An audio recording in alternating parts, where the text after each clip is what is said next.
Next 9 news में आपका बहुत बहुत स्वागत है। मैं हूं आपके साथ अबरारुल हक रहमानी। आज आज़म खान वाले बड़े मुद्दे को लेकर के चर्चा करेंगे और दरअसल आपको ये भी बताऊंगा मैं कि आज़म खान जिस तरीके से लगातार कहीं ना कहीं आप कह सकते हैं कि उनको नज़रअंदाज किया जा रहा है। रामपुर सीट पर आज़म खान ने कड़ी मेहनत की उस सीट को निकालने के लिए, अपने जो उनके उम्मीदवार थे असीम रज़ा उनको जितवाने के लिए, लेकिन उसके बावजूद भी उस सीट को निकालने में वो कामयाब नहीं हो पाए। जिसके बाद माना यह जा रहा है कि दरअसल अखिलेश यादव की ही ये कारस्तानी थी। अखिलेश यादव ने उस सीट को इतनी ज़्यादा तवज्जो नहीं दी क्योंकि उनका पूरे तरीके से आप कह सकते हैं कि जहन जो था वो रामपुर सीट पर नहीं बल्कि मैनपुरी सीट पर था। और इसी बात को लेकर के कहा जा रहा है कि अब आज़म खान कोई ना कोई बड़ा कदम उठा सकते क्योंकि अब समाजवादी पार्टी में उनकी वो हैसियत नहीं रही, समाजवादी पार्टी में उनका अब वो रुतबा नहीं देखने को मिलता है।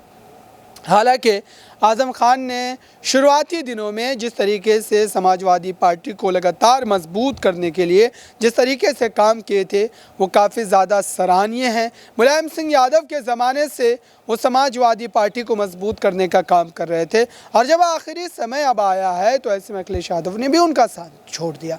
भले चुनाव के समय कहीं ना कहीं इन तमाम मामलों को जो है भुलाने की कोशिश की जाती है, बहलाने की जनता को कोशिश की जाती है, लेकिन उसके बावजूद भी ये तय माना जा रहा है कि आज़म खान को लेकर के अखिलेश यादव का रुख जो है वो बिल्कुल भी अब तक साफ नज़र नहीं आ रहा है। और इसी बड़े मुद्दे को लेकर के आज चर्चा करेंगे। मेरे साथ मौजूद है चर्चा करने के लिए क्रांति, उनसे समझने की कोशिश करेंगे कि दरअसल इस पूरे मामले को लेकर के उनका पक्ष है क्या है और आने वाले समय में आज़म खान को लेकर के किस तरीके से सोचती है। तो आपकी इस पर क्या राय होगी? देखिए, अगर मैं यहाँ पर आज़म खां को लेकर के बात कर रही हूँ तो जाहिर सी बात है कि आज़म खां को लेकर के हमने ये चीज़ बखूबी देखा है कि आज़म खां अपने मुद्दे रखते हैं, आगे निकल कर के आते हैं, लेकिन वो जिस पार्टी के साथ खड़े रहते हैं अंत तक उसी पार्टी के साथ वो आगे बढ़ते रहते हैं। आपने ये चीज़ हमेशा देखी होगी कि आज़म खां जो है वो अपने मन मुताबिक ही कार्य करते हैं। देखिए, जब वो जेल में बंद थे, भले ही अखिलेश यादव का साथ उनको नहीं मिला, बीजेपी की तरफ से उनको सहयोग ज़रूर मिल रहा था,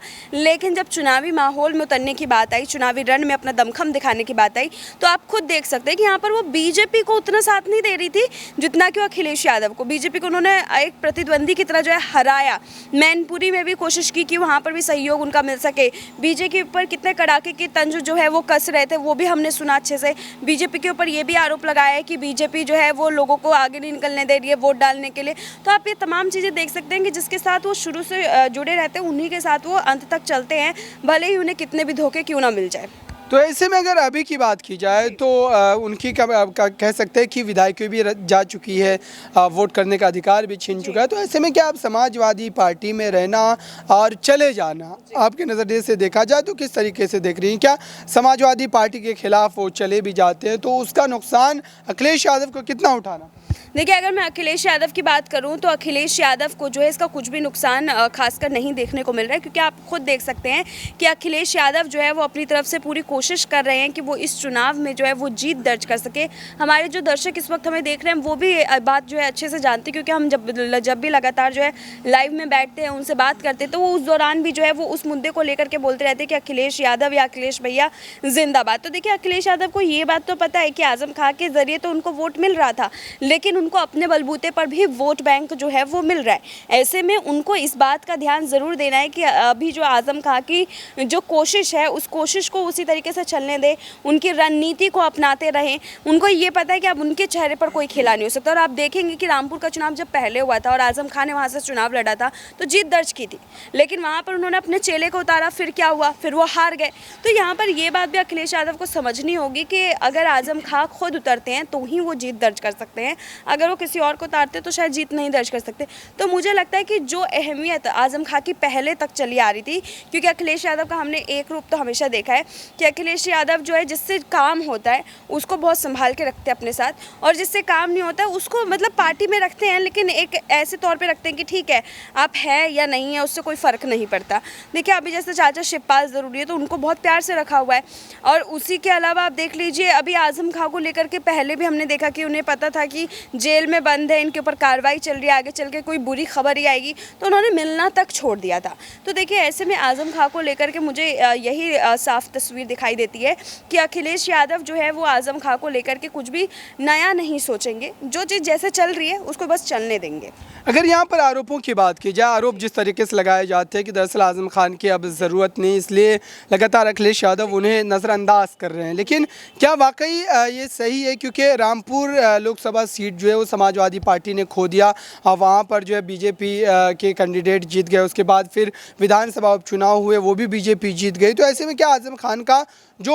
एक कह सकते हैं कि पकड़ हुआ करती थी राजनीति में, वो ख़त्म हो चुकी, क्योंकि वो अपने गढ़ में भी अब जीतते हुए नजर नहीं आ रहे हैं, और यही कमज़ोरी जो है अखिलेश यादव को समझ में आ रही है, और इसी वजह से लगातार उनको कहीं ना कहीं जो है दरकिनार करने की कोशिश की जा रही है। या फिर इसके पीछे जो है पुलिस प्रशासन पर और साथ ही यहाँ पर चुनाव आयोग पर जो आरोप लगाए गए कि कहीं ना कहीं इसमें धांधली की गई, और इसी वजह से उस सीट पर आकाश सक्सेना जो वो जीतते नजर आए। तो दोनों में से कौन से मुद्दे यहाँ पर सही नजर आते हैं? देखिए अगर मैं दोनों में से किसी एक मुद्दे की तरफ जाऊं तो देखिए आप एक चीज़ यहाँ पर ये ज़रूर समझ सकते हैं, वो भी बहुत अच्छे से, कि यहाँ पर चाहे अखिलेश यादव की बात हो रही है, चाहे या फिर यहाँ पर आज़म खां की बात हो रही है, देखिए दोनों ने अपनी तरफ से कोशिश पूरी की है कि समाजवादी पार्टी को जो है अपना साथ दे करके कदम से कदम मिला करके चले। लेकिन देखिए अंत में चाहे मुद्दा कुछ भी हो, वहाँ पर हम ये चीज़ नहीं कह सकते कि अखिलेश यादव सही थे या फिर आज़म खां सही है, या फिर दोनों नेता जो है वो आपस में बिल्कुल ठीक तालमेल बिठा करके चल रहे हैं। आप ये चीज़ ज़रूर देख सकते हैं कि यहाँ पर दोनों के बीच में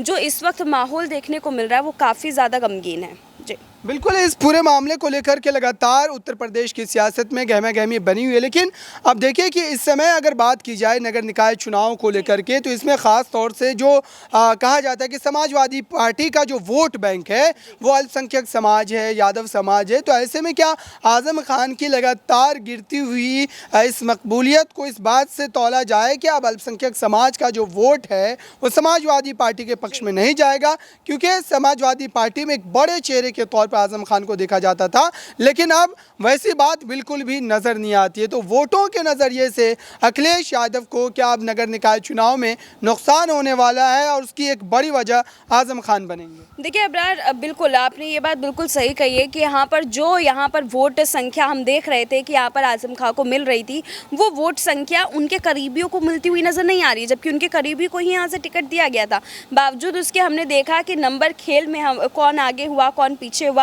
वो चीज़ हमारे सामने खुल करके आई, और हमने ये चीज़ बखूबी देखा है कि यहाँ पर नंबर खेल का जो अपना ही गेम बनता है वो कहीं ना कहीं किसी को हराने किसी को जिताने के काम आते हैं। देखिए जैसे कि सीएम योगी का चेहरा आप ले लीजिए, सीएम योगी के चेहरे के अलावा अगर बीजेपी किसी और चेहरे को वहाँ पर उतारती है तो जाहिर सी बात है कि भाजपा के हारने के चांसेस बढ़ जाएंगे। वैसे ही यहाँ पर भी रामपुर की सीट पर भी था कि आज़म खान ने अपना एक व्यक्तित्व सब लोगों के दिलों में ऐसे बसा के रखा था कि उनके चेहरे के अलावा कोई और चेहरा वहाँ चल ही नहीं सकता है। देखिए हर जगह नेताजी वाला हाल नहीं हो सकता है कि नेताजी के जाने के बाद भी मैनपुरी की सीट पर आप कब्जा अपना रखें। देखिए यहाँ पर आज़म खान लोगों के सामने है और कहीं ना कहीं एक आपराधिक मामले में जो है वो अपनी सज़ा काट रही हैं। तो देखिए जाहिर सी बात है कि अब जनता के दिलों से तो पहले मतलब कि ये चीज़ हो गया था कि ठीक है वो एक अपराधी के रूप में उनको एक अपराधी के तर्ज पर देख रहे थे, तो जनता का आधा वोट बैंक तो वहाँ से भी खिस गया, और दूसरा ये कि जनता अब उन पर भरोसा भी नहीं कर पा रही है, और तीसरी बात ये कि जब उनका चेहरा ही नहीं रहेगा तो जनता वोट क्यों दे।